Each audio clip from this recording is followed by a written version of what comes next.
सभे कमरिया देव घर जाई छै चल बोलबा भौजी पटना वाली हे सभे कमरिया देव घर जाई छै चल बोलबा भौजी पटना वाली भौजी पटना वाली बोले बह में बोला हाली हाली भौजी पटना वाली बोले बह में बोला हाली हाली भौजी पटना वाली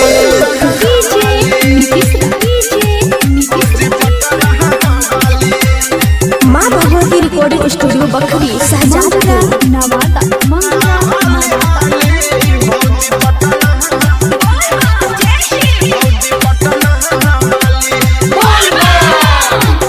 महंगाली हो भोले जी से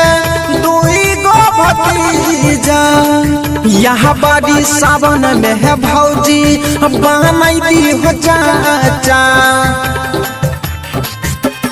हे महंगाली हो भोले जी से दुई गो भतीजा यहाँ बड़ी सावन में है भौजी बनाई दी हो चाचा जाए के बगर भौजी तला मैयारी भरा पे लैले छियै मैया जी के गाड़ी भरा पे लैले छियै मुखिया के गाड़ी यबरी सावन में जल चढ़ाइला चल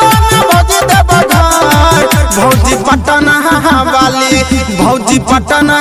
वाली बोले बह में बोला हाली हाली भौजी पटना वाली बोले बह में बोला हाली हाली भौजी पटना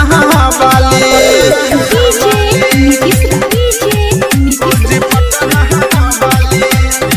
माँ भगवती रिकॉर्डिंग स्टूडियो बखरी शहजादपुर नवादा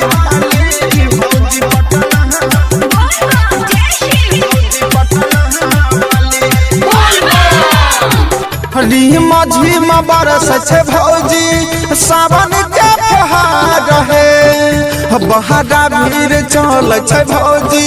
बहाबा के दुआर रहे